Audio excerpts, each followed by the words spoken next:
आरोग्याची बाराखडी या विषयावर सत्संग ऐकलेला आहे. त्याचाच पुढील भाग आपल्याला त्या सांगणार आहेत.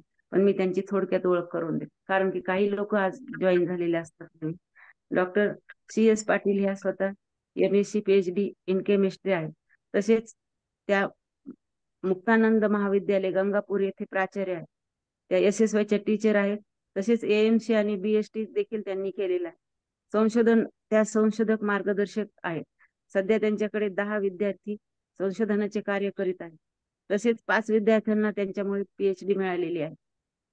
त्यांचे 80 पेपर प्रकाशित आहेत, जे की राष्ट्रीय आणि आंतरराष्ट्रीय जर्नल मध्ये आहेत. त्यांचे 7 पुस्तकं देखील प्रकाशित आहेत. तसेच त्यांना 2 आदर्श शिक्षक पुरस्कार मिळाले आहेत. आणि आपण गेल्या वेळेस त्यांचा अनुभव घेतलेला आहेच की आरोग्याची बाराखडी म्हणजे नेमकं काय आहे. आणि आज देखील ते आपल्याला त्यांच्या वेळात वेळ काढून आपल्यासाठी आलेले आहेत आणि आपल्याला पुढील मार्गदर्शन करणार आहेत. तर मी छकुताईंना विनंती करेन की तुमचा जास्त वेळ न घेता मी तुम्हाला विनंती करते की तुम्ही पुढील मार्गदर्शन करा. जय गुरुदेव मा. जय गुरुदेव. ऐकू येते सगळ्यांना? हो हो येते. जय गुरुदेव उषमा. जय गुरुदेव सर्व साधकांना. आपण पुन्हा ह्या आठवड्यामध्ये दुसऱ्यांदा भेटत आहोत. एक चांगला योग आलेला आहे त्या निमित्ताने आपल्या सर्व सत्संगी बंधू भगिनींना भेटण्याचा. योग श्री ब्रह्मश्री ऋषी प्रभाकर गुरुजींना अभिवादन करते. आणि श्री सुनील गुरुजी माझे गुरुवर्य आज USA ला आहेत. सकाळी सकाळी गुरुजींचं बोलणं झालं माझ्याशी, छान वाटलं. आणि तिथूनही गुरुजी सत्संग रेकॉर्डिंग वगैरे करत आहेत. गुरुजींच्या ऍक्टिव्हिटीचं खरंच आपण साधकांनी नोंद घ्यावं तितकं कमी आहे. खूपच ऍक्टिव्ह असतात गुरुजी आणि चांगली गोष्ट आहे. आज USA ला आहेत गुरुजी आणि गुरुजी USA ला असल्यामुळे मला आज असं वाटतं की माझा माहेरचा माणूस USA मध्ये आहे. माझा मुलगा USA मध्ये आहे. खूप लांब आहेत ते मुलापासून, पण USA ला आहेत गुरुजी, हेच समाधानाची गोष्ट आहे. सर्व साधक मित्र हो, मैत्रिणींनो, आरोग्याची बाराखडी हा विषय घेऊन मी आपल्या समोर आले मागच्या आठवड्यामध्ये. आणि मागच्या आठवड्यामध्ये तो विषय अर्धा झाला, ए पासून जे पर्यंत संपला. आणि म्हणून आज जॉईन झालेल्या सर्व साधकांना मी सांगू इच्छिते की त्याचा पुढचा भाग आता आपण घेत आहोत. के पासून झेड पर्यंत आपल्या जीवनामध्ये हे अल्फाबेट आपण कसे लावावेत, हे अल्फाबेटचा आपण अर्थ कसा लावावा, कोणत्या शब्दांनी तो अर्थ घ्यावा, असं आपण बघण्यासाठी हा विषय घेतलेला आहे. आपल्याला ही बाराखडी आपल्या जीवनाशी निगडीत करायची आहे. आणि म्हणून आपण हे सर्व अल्फाबेट आपल्या आरोग्याच्या दृष्टीने लागू केलेले आहेत. आपण बघत असाल की श्रीकृष्णाच्याही भागवत गीतामध्ये A for Arjun, B for बलवान मीन्स असे हे अल्फाबेट वेगळे वेगळे करून सांगितलेले आहेत. अर्थ एवढाच आहे की ही बाराखडी आपल्यासाठी कशी उपयोगाची आहे हे सांगण्याचा त्याच्यामध्ये हेतू आहे, बाकी काही नाही. सो जय गुरुदेव. आपण एक छोटस 1-2च मिनिटाचं भजन घेऊया. ओम श्री कृष्णाय नमः. ओम श्री कृष्णाय नमः. ओम श्री कृष्णाय नमः. ओम ओम श्री कृष्णाय नमः. राम कहो कृष्ण कहो बात एक है, राम कहो कृष्ण कहो बात एक है, राम भक्ति कहो के रस के अनेक भाव एक है, भक्ति के रस थे अनेक भाव एक है। अल्लाह कहो ईश कहो नानक कहो, अल्लाह कहो ईश कहो नानक कहो, थे सबके पथ अलग विचार एक है। राम कहो कृष्ण कहो बात एक है। राम कहो कृष्ण कहो बात एक है। इस जग में आए तो हम प्रेम से रहे। इस जग में आए तो हम प्रेम से रहे। माता पिता गुरुजन की सेवा करे। हिंदू हो या मुस्लिम खून एक है। राम कहो कृष्ण कहो बात एक है। भक्ति के रस थे अनेक भाव एक है। अल्लाह कहो ईश कहो नानक कहो। अल्लाह कहो ईश कहो नानक कहो। थे सबके पथ अलग विचार एक है। राम कहो कृष्ण कहो बात एक है। जात कोई धर्म कोई कर्म वही है। जात कोई धर्म कोई कर्म वही है। क्राइस्ट कहो कृष्ण कहो मर्म वही है। इससे बजे उससे बजे तार एक है। राम कहो कृष्ण कहो बात एक है। राम कहो कृष्ण कहो बात एक है। जय गुरुदेव। जय गुरुदेव।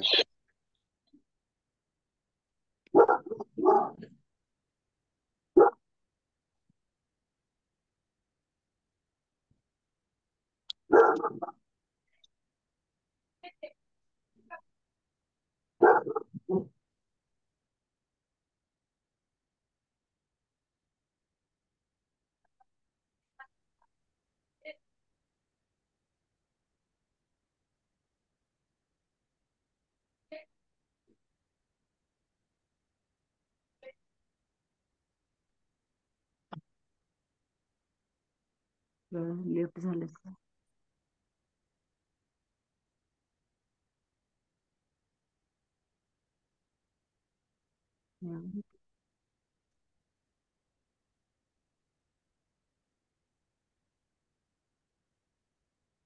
ऐकू येते सगळ्यांना? तिकडून आवाज येत नाहीये मला.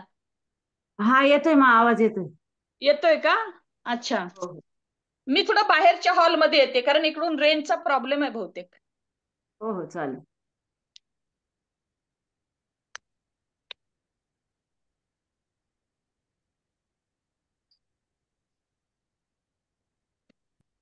हो हो दिसते येतोय का मी? आवाज.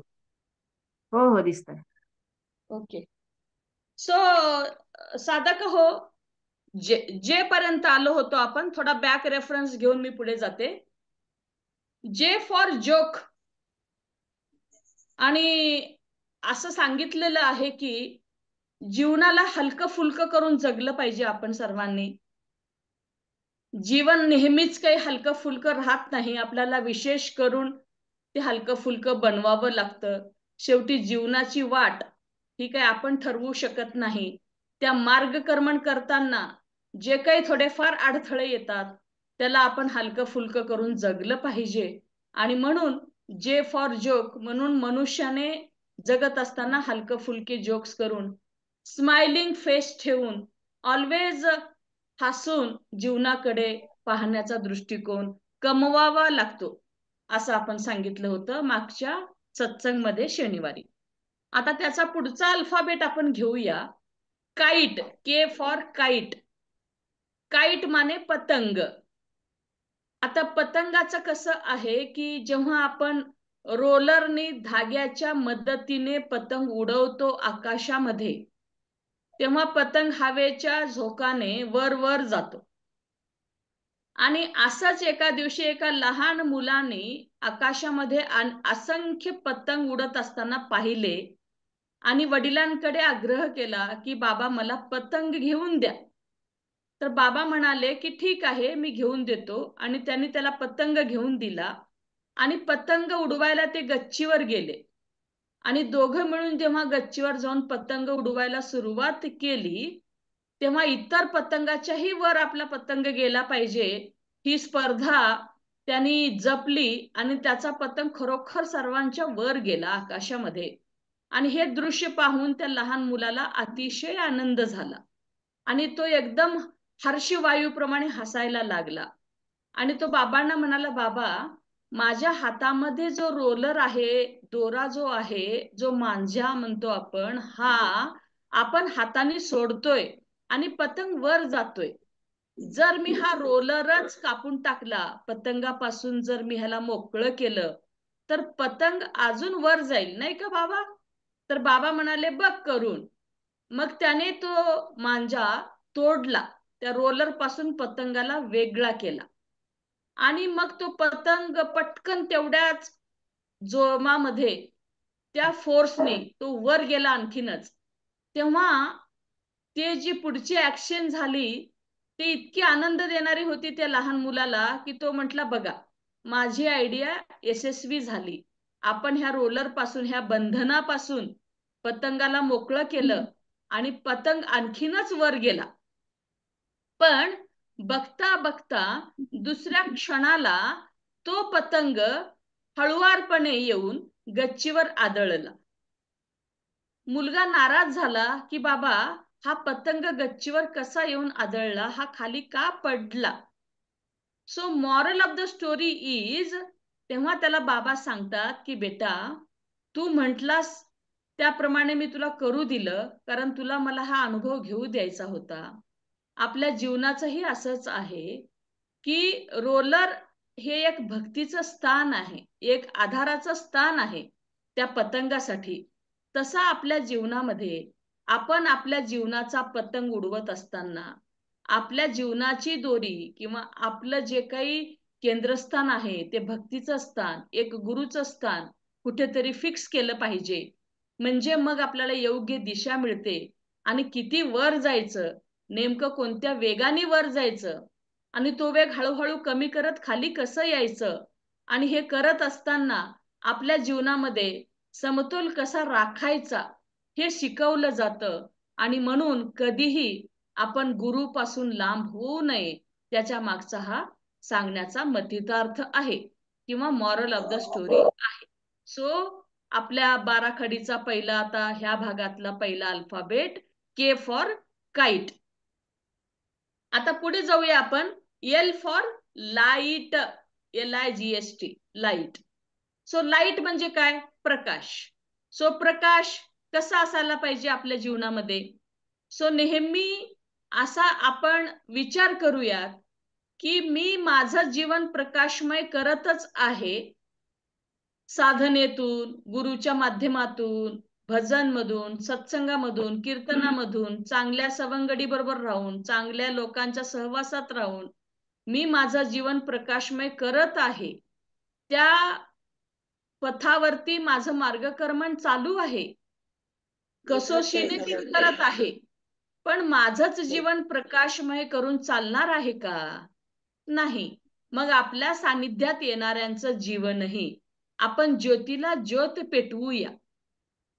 ज्योत से ज्योत जलाते चलो, प्रेम की गंगा बहाते चलो. सो आपलं एकच आयुष्य आपण स्वतः प्रकाशमय करण्यापेक्षा आपण इतरांचंही जीवनामध्ये जर ज्योत पेटवता आली, आनंदाची, प्रकाशमय करता आलं त्यांचं जीवन, जेवढा आपल्याकडून शक्य होईल तेवढा आपण करूया. म्हणजे आपण तर इतरही आपल्याला प्रकाश देतील. आणि म्हणून ही देवाणघेवाणाची भूमिका आपण सातत्याने चालू ठेवूया. लाईट माने प्रकाश, लाईट माने ज्योत, लाईट माने उजेड. तर आपण सर्वांच्या सोबत राहून एकमेकांना उजेड देऊया, एकमेकांच्या सोबत राहून प्रकाशमय होऊया, असा याचा अर्थ साधक हो आपण घेऊयात. पुढे चालूया आपण तिसऱ्या अल्फाबेटकडे. M for moderate. M for moderate. आता मॉडरेट म्हणजे काय? तर no enough high, no enough low. फार वरही नको, फार खालीही नको. आपल्याला मध्य गाठायचा आहे, आपल्याला बॅलन्स साधायचा आहे, आपल्याला स्थिरता साधायची आहे. आणि आपण त्या त्याप्रमाणे आपल्या जीवनामध्ये जर राहिलो तर आपल्याला निश्चितपणे फार दुःखही एकदम होणार नाही, फार आनंदही एकदम होणार नाही. आणि आनंद आणि दुःखाची सांगड आपण बऱ्यापैकी तराजूमध्ये अशी ठेवूया की तराजूचा जो सेंटरचा फलक्रम आहे, जो काटा आहे, तो स्थिर राहील आपल्या जीवनामध्ये. म्हणे फार आनंद आला तर होरपळून जाऊ नये आणि फार दुःख आलं तर फार कोसळू नये. आणि म्हणून आपण ह्या दोन गोष्टीचं सम्यकपण जपूयात. आणि म्हणून आपल्या जीवनामध्ये यम अल्फाबेटला आपण मॉडरेट करूयात, मॉडरेट राहूयात आपल्या जीवनामध्ये. So this is for M. Now we will go further and the another alphabet is N. N for naughty, N for नील. अनेक शब्द आहेत एन पासून निघणारे, एन पासून निर्माण होणारे, आणि आपल्याला आवश्यक तो शब्द आपण उचलायचा आहे. आणि तो म्हणजे एन म्हणजे नील पण आपण घेऊ शकतो बर का. नील म्हणजे तुम्ही म्हणाल असं कसं मा, नील म्हणजे काहीच नाही, म्हणजे आपल्या जीवनात काहीच नाही का? सो तसा अर्थ घेतला तसा आहे. नील म्हणजे नाही, पण आपल्या ह्या साधकाच्या भूमिकेतून आपण नीलचा अर्थ असा घ्यायचा की मला दुःखही नाही, सुखही नाही, स्थितप्रज्ञ स्टेट मध्ये मी आहे. I am okay, I am balanced. दुसरा शब्द जर आपण बघितला तर एन फॉर नॉटी, खोडकरपणा, खेडवळपणा, भाबडेपणा, खिलाडू वृत्ती, त्याला आपण नॉटी म्हणूया. कुठलीही गोष्ट खेळीमेळीच्या वातावरणात पार पाडायची. एखादा दुःख घेऊन आपल्या सोबत आला, आपल्या समोर आला, तर त्याला कसं हसवायचं, त्याच्या दुःखाची झालर थोडीशी कशी कमी करायची. थोडासा नॉटीपणा, थोडासा खोडकरपणा, थोडासा खिलाडू वृत्तीपणा हा आपण जिवंत आपल्या जीवनामध्ये जगत असताना ठेवला पाहिजे. होतंय कसं की लहानपण देगा देवा मुंगी साखरेचा रवा, लहानपण आपण विसरत चाललोय, किंबहुना कंप्लीट विसरलोय. आणि आता आपण प्राऊड स्थितीला आलेलो आहे. आता आपल्या वयामध्ये 3 स्टेज होऊन गेलेले आहेत: लहानपण, तरुणपण आणि प्रौढपण. आता वृद्धावस्थेला काही जण आपण झुकलेले आहोत, काही जण हळूहळू त्या स्टेटकडे येतील. सो जीवनाच्या प्रवासामध्ये वयाचं हे जे वाढणं आहे हे अबाधितपणे, अविरतपणे, सातत्याने चालू आहे. ह्याला आपण थांबवू शकत नाही. पण मग आयुष्य जगताना किती वर्ष आपण जगलो हे सांगत असताना आपण ते आयुष्य कसं जगलो हे सांगणं फार महत्वाचं आहे. म्हणून 1 तासभर आनंद घेणारा व्यक्ती त्या क्षणाचं चित्रण खूप आनंदाने जर ते स्वीकारलेलं असेल तर खूप पद्धतीने करेल, आणि 1 तासामध्ये दुसरा व्यक्ती जर ते स्वीकारलेलंच नाही तर त्याचं एक्सप्लेनेशन, त्याचा खुलासा तो देऊच शकत नाही. म्हणून 2 व्यक्ती 1 तासभर जे जीवन जगतात त्यांच्या त्या श्रवण यंत्राने जे काही घेतात, जे काही स्वीकारतात, त्याच्यावरती ते अवलंबून आहे.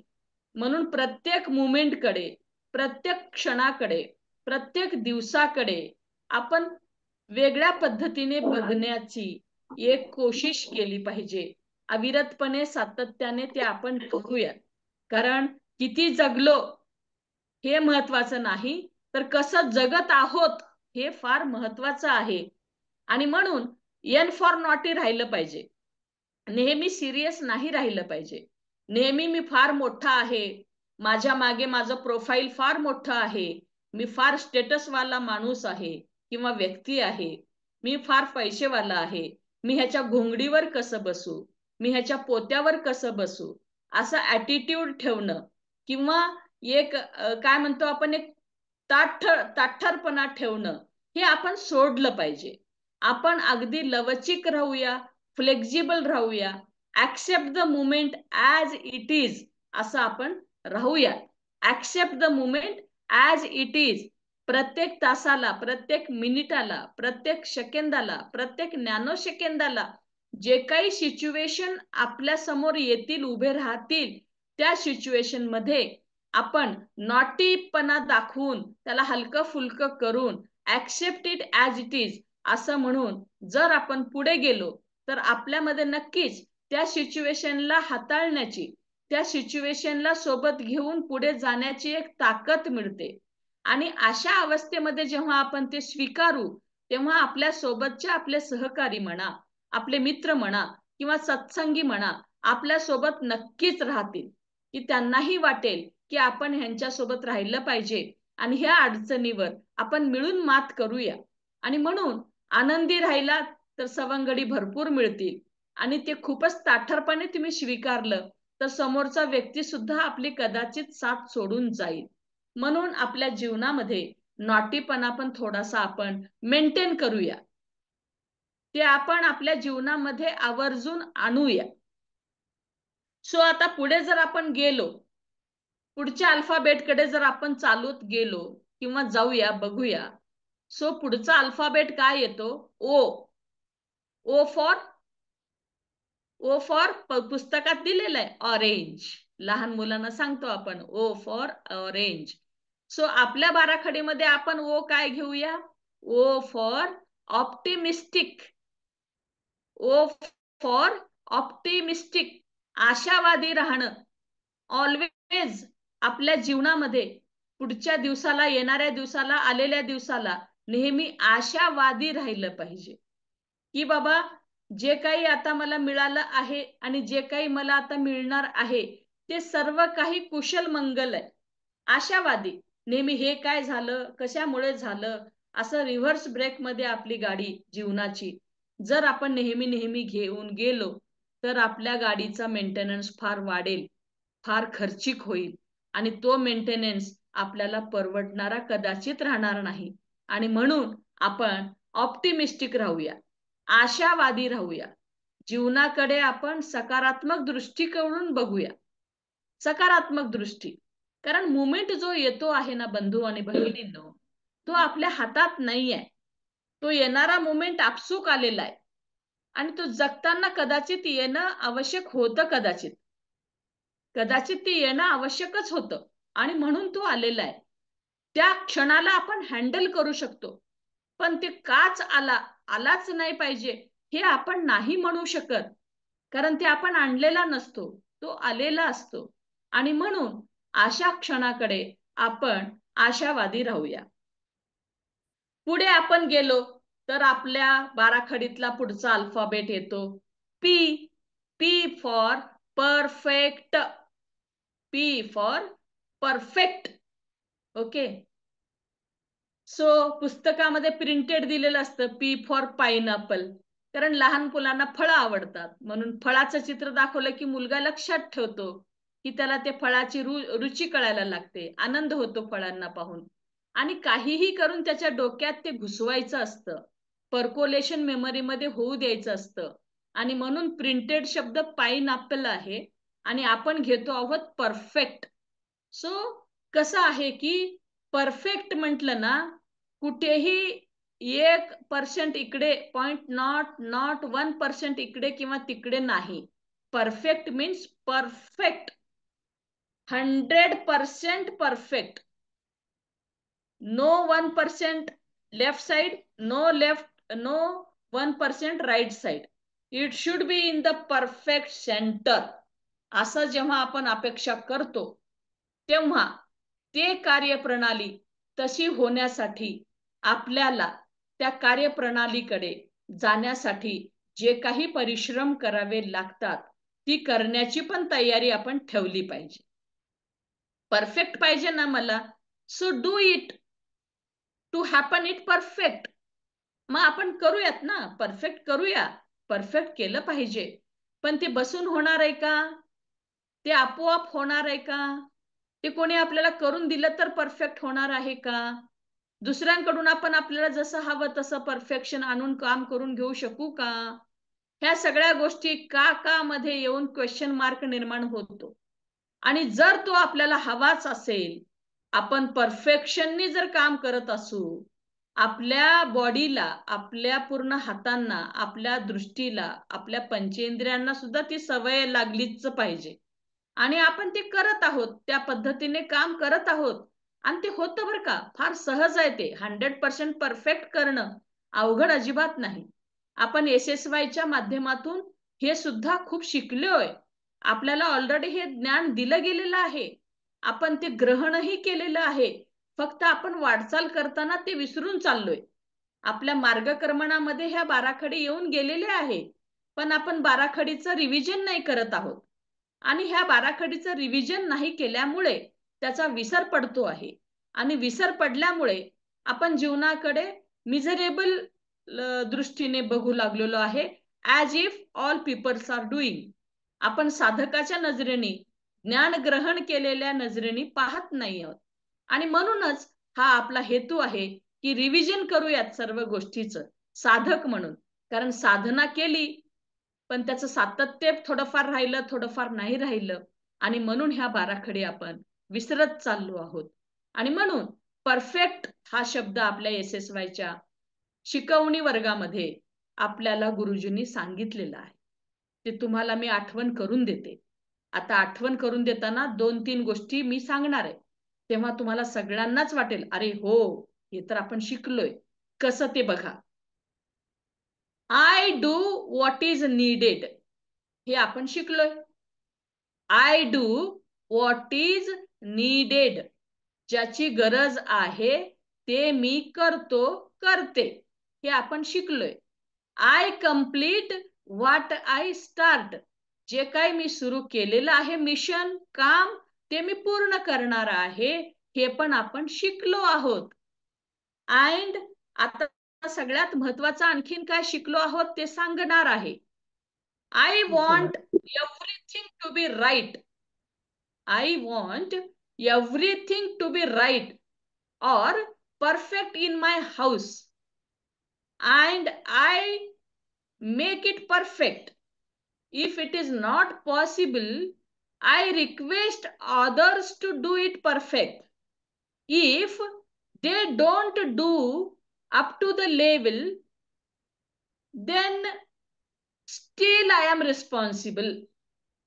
परफेक्शनला रिस्पॉन्सिबिलिटीची जोड देऊन आपल्याला SSY मध्ये हे सांगितलेलं आहे की बाबा, तुला एखादं कार्य करावयाचे आहे, ते कार्य तुला परफेक्ट करायचं आहे, तर ते तू कर किंवा मी करतो. पण मी ते परफेक्ट करू शकलो नाही तर इतरांकडून ते करून घेतो, त्यांना रिक्वेस्ट करतो, आणि तेही मला नाही करून देऊ शकले तर त्याची जबाबदारी माझ्याकडेच आहे. ते परफेक्ट नाही झाली त्याची जबाबदारी मीच घेतो आहे. असं सुद्धा आपण SSYच्या माध्यमातून हे ज्ञान ग्रहण केलेलं आहे. परफेक्ट म्हणजे काय आणि परफेक्टची अपेक्षा फक्त न ठेवता त्याची अपेक्षा पूर्ती आपण कशी करावी, त्याचं सातत्य आपण कसं धरून राहावं आणि त्याला आपण परफेक्शन कडे कसं न्यावं, हे सुद्धा आपण शिकलो आहोत. आणि नेहमीच आपण म्हणतो की आपण स्वतः ते करा, इतरांकडून करून घ्या, आणि जर नाही झालं तरी ती जबाबदारी आपणच घ्यावी. असं शिक्षण आपण घेऊन आपल्या जीवनाकडे वाटचाल सुरू केलेली असल्यामुळे आपल्याला ह्या सर्व गोष्टीची जाणीव आता बऱ्यापैकी झालेली आहे. Okay, so P for perfect आपण बघितलेलं. आता पुढे जाऊया आपण. Q Mane quit, Q Mane quite. ह्या 2 शब्दाचा अर्थ. क्विट म्हणजे सोडून द्यायला शिका. आपल्याला गुरुजींनी सांगितलेलं आहे की कुठल्याही गोष्टीला स्टकअप राहू नका, की मी अमुक आहे, मी प्रिन्सिपल आहे, मी तमुक आहे, माझ्या बरोबर करोड रुपीज आहेत, मला मान आहे, मला गाडी आहे, मला फॉर्च्युनर आहे, हा तर मारुतीत फिरतो. हे जे धरून बसणं आहे ना, कुठल्याही गोष्टीला धरून बसणं, स्टकअप राहणं है ना, हे सोडून दिलं पाहिजे. You live your life in a natural way. बघा, मग काहीही करावं लागत नाही. नॉन डुईंग मध्ये आपोआप येऊन जातो आपण. आपण शिकलोय डुईंग, नॉन डुईंग. डुईंग मध्ये काहीतरी दाखवायला काहीतरी करावं लागतं, आणि नॉन डुईंग मध्ये राहायला काहीच करावं लागत नाही, मी कोणीही नाही. ती अवस्था म्हणजे क्विटची अवस्था. आता त्याच्याबरोबर पॅरलल शब्द मी आता उच्चारलेला आहे, त्याच्यावरही थोडस मी बोललं पाहिजे. तो शब्द होता क्वाईट, म्हणजे शांत पण राहा, है ना, मम मध्ये राहा, है ना. ऍडव्हान्स मेडिटेशन कोर्स मध्ये आपण ह्या गोष्टी शिकलोय की सायलेन्स मध्ये राहा, मेंटेन सायलेन्स.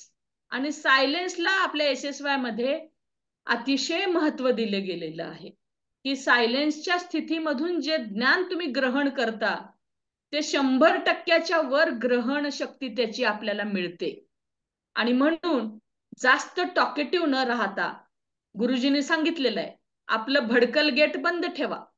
आपलं भडकल गेट बंद ठेवा म्हणजे आपलं मेन ओपन द्वार, मुख्य द्वार, मुख, तोंड आपलं बंद ठेवा आणि कमी बोला, ऑप्टिमिस्टिक राहा. आणि जेवढं पाहिजे तेवढं बोला, सायलेन्स ठेवा. मॅक्झिमम गोष्टी आपण सायलेन्स मध्ये राहून करू शकतो. प्रेमाने करायला काहीही लागत नाही. आणि तेच जर आपण प्रेम न दाखवता हक्काने किंवा आदेश देऊन करायला सांगितलं तर वेगळ्या गोष्टी घडतात. आणि म्हणून क्वाईट पण राहता आलं पाहिजे आणि क्विट पण करता आलं पाहिजे. आणि हे जेव्हा आपण करायला लागू, किंबहुना करतो आहोत थोडंफार कधी कधी, ते जर आपण आणखीन वाढीव लावूत, आपण ह्या गोष्टीला जर वाढीस लावलं तर आपलं जीवन आणखीन सुखकर होईल, सोपस्कर होईल. सरळ मार्गाने आलेला दिवस आपण चांगल्या पद्धतीने 100% इफिशियन्सीने जगू शकतो. So let us go ahead for the next alphabet. R is very important.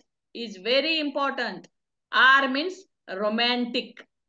आता तुम्ही म्हणाल मा रोमॅन्टिक म्हणजे काय करायचं, आम्ही काय डान्स करू का, है ना. रोमॅन्टिक म्हणजे काय आहे, आपण एकच घेतलेलं आहे. रोमॅन्टिक म्हणजे डान्स करणे, प्रेम करणे, है ना. आणि त्यात पुन्हा आपण नवरा बायकोचं प्रेम असं आपण घेतो. म्हणजे अगदी त्या शब्दाला आपण असं काहीतरी अर्थ घेऊन समजून घेतलेलं असतं की आपल्याला ते लज्जास्पद वाटायला लागतं. हे काय रोमॅन्टिक, हे काय वय आहे का आपलं रोमॅन्टिक राहण्याचं. आणि आता काय रोमॅन्टिक राहणार, इतके वर्ष नाही जमलं ते आता कसं जमणार आहे. अहो ते काहीच नाही करायचं आहे आपल्याला, असं काहीही नाही करायचं आहे. रोमॅन्टिक मीन्स कुठल्याही गोष्टीमध्ये रसिक राहा, रस घ्या त्या गोष्टीचा, त्या इव्हेंटचा, त्या प्रोग्रामचा, त्या क्षणाचा आनंद घ्या. त्याला रोमॅन्टिक म्हटलेलं आहे. रोमॅन्टिक म्हणजे नवरा बायकोने प्रेम करणं किंवा डान्स करणं किंवा आणखीन वेगळ्या गोष्टी करणं, हा रोमॅन्टिकपणा वेगळा. इथे आपल्या ह्या सत्संगामध्ये रोमॅन्टिकचा अर्थ कसं की प्रत्येक गोष्ट आस्वाद घेऊन करा, त्याचा आनंद घ्या. आपल्याला सांगितलेलं आहे बघा ऍडव्हान्स मेडिटेशन कोर्स मध्ये की तुमच्या आता हातावर एक पेंडखजूर ठेवलेलं आहे, डोळे बंद ठेवा, है ना.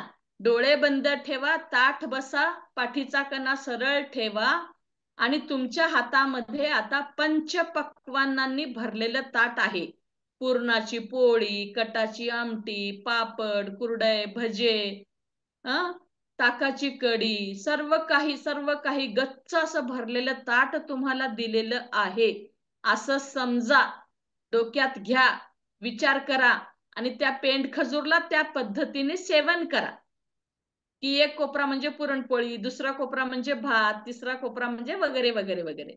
अशा पद्धतीने तुम्ही ते पेंडखजूर खा आणि पेंडखजूरचं बी सुद्धा तुम्ही त्याच पद्धतीने सेवन करा. आणि गुरुजी म्हणतात शेवटी बघा म्हणे तुम्हाला तशी तृप्ती मिळेल, पूर्ण फुल पंचपक्वानाचं ताट जेवल्यासारखं तृप्ती मिळेल. म्हणून असा आस्वाद घ्यायचा कुठल्याही क्षणाचा, नाही पण आहे म्हणून जगणं, है ना. आणि प्रत्येक क्षणाला सोबती राहून जगणं, त्याला म्हटलेलं आहे रोमॅन्टिक. दुसरा शब्द मी घेतलाय आणखीन त्याला जोडून, तो म्हणजे रेनबो. जसं इंद्रधनुष्याचे रंग आहेत, विबजॉर ज्याला आपण म्हणतो, असं रंगी बेरंगी जीवन जगलं पाहिजे आपण. ऑलवेज उत्साही, ऑलवेज आनंदी, एकदम आनंदाने जगलं पाहिजे आपण. सो रोमॅन्टिक राहूया, रेनबो सारखं आपल्या जीवनाला रंगी बेरंगी करूया, अनेक इष्टमन कलरने आपलं जीवन पूर्ण भरून टाकूया. So let us go ahead for the next alphabet and that is S. Yes Mane stable, स्थिर राहूया. आधी आपण शिकूया स्थिर कसं राहायचं. आणि नशिबाने आपण शिकलो आहोत SSY मध्ये. मेडिटेशन करा, प्राणायाम करा, योगासनं करा. हे अशा पद्धतीने जीवनामध्ये आणूया की त्याच्याशिवाय आपण जेवलंच नाही पाहिजे. आज माझा प्राणायाम नाही झाला, मला श्वासोश्वास नीट घेता आलं नाही, ह्याची कुठेतरी खंत वाटली पाहिजे. आज योगा झाला नाही, त्याची कुठेतरी खंत वाटली पाहिजे. आज मेडिटेशन झालं नाही, याचंही आपल्याला कुठेतरी मनामध्ये जाणीव पाहिजे. आणि म्हणून जाणीवपूर्वक आपल्या जीवनशैलीमध्ये योगासना, प्राणायामा, मेडिटेशन आणूया. आणि मग स्टेबल आपोआपच राहू. स्टेबल राहण्यात काही करायची गरज नाही, फक्त हे करा आधी, मग स्टेबिलिटी आपोआप येईल. So yes Mane stable.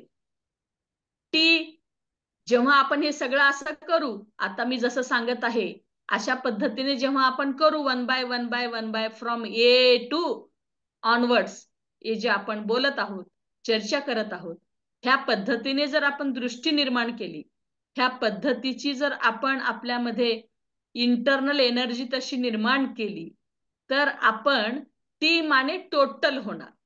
Right. सर्व काही आहे आणि सर्व संपन्न जीवन मी जगत आहे असं कुठेतरी फील तो आपल्या जीवनामध्ये 500% येणार, नक्की येणार. म्हणजेच काय, आपण टोटल होणार. T for total. आणि मग जेव्हा टोटल होऊ, तेव्हा दररोज तुमचं जीवन म्हणजे ट्रिप आहे. हो ना, तुमचं जीवन, माझं जीवन म्हणजे ट्रिप आहे. T for trip, always daily trip आहे. जर आपण असं जगू, हे आपल्या जीवनात आणू, तर टी फॉर ट्रिप पण होईल, टी फॉर टोटल पण नक्कीच होणार. So you for umbrella, you for umbrella, हे मात्र मी टेक्स्ट मधलाच वर्ड मुद्दाम ठेवलाय बरं का. ह्याला मी नाही बदललंय. मी दुसरं सुद्धा घेऊ शकले असते शब्द, पण मुद्दाम अम्ब्रेला शब्दच घेतलाय मी. अम्ब्रेला मीन्स छत्री. छत्री सारखं आपल्याला राहता आलं पाहिजे. उन्हापासून प्रोटेक्ट करता आलं पाहिजे, पावसापासून प्रोटेक्ट करता आलं पाहिजे. जर गरज भासली तर उलटी छत्री करून त्यात सामानही आणता आलं पाहिजे. So make your life useful like umbrella. है ना. जेव्हा जे पाहिजे, ज्यांना जे पाहिजे ते देत राहिलं पाहिजे. आणि आपल्याला जेव्हा जे पाहिजे ते घेता आलं पाहिजे. So that is called umbrella. So umbrella सारखं आपण आपल्या जीवनामध्ये सर्व गोष्टीचा उपयोगात आणूया आणि त्याचा उपयोग करूया. आपल्याला गरज आहे, एक भाकरी माझ्याकडे आहे आणि समोरच्या व्यक्तीकडे चतकोर भाकरी पण नाही आहे, तर आपण आपल्यातली चतकोर त्याला देऊया.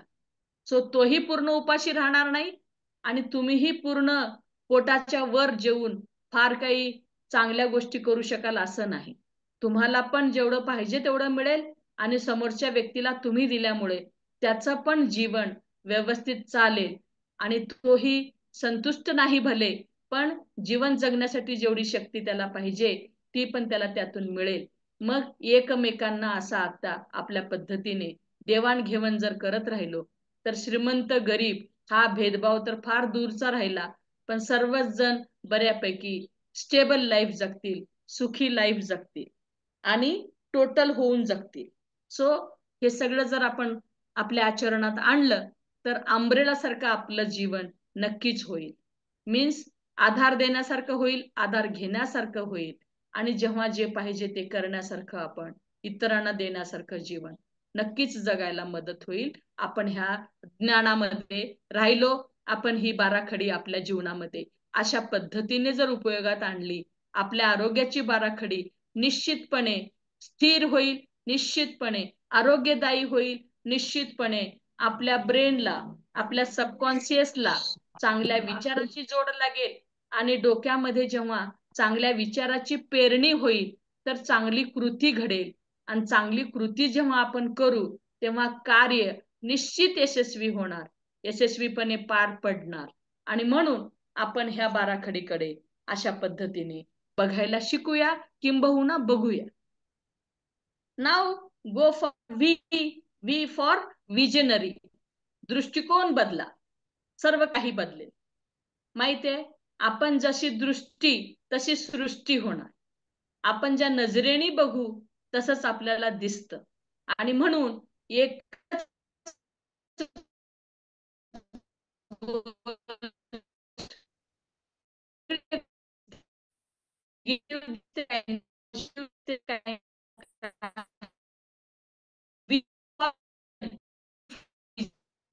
दृष्टिकोन बदलून आणूया. नेहमी आपण सातत्याने त्या गोष्टीमध्ये काय चांगलं आहे याचं निरीक्षण करूया. आणि म्हणून बदला बदलेल, दृष्टी बदलेल, की सृष्टी बदलेल. दृष्टी बदलायला लागेल तुमच्या विचाराने, तेव्हा तुम्हाला नक्कीच आजूबाजूला चोहीकडे आनंदी आनंद गडे सगळीकडे चोहीकडे असा भास होईल, नक्कीच होणार.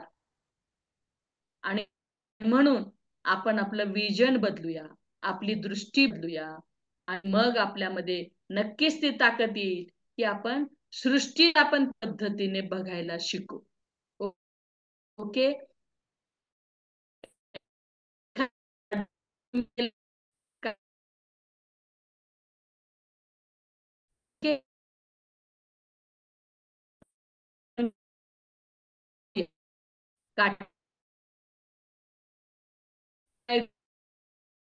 मोहक फूल आलेले आहेत, कळ्या पाकळ्या आलेल्या आहेत, त्याच्याकडे बघायचं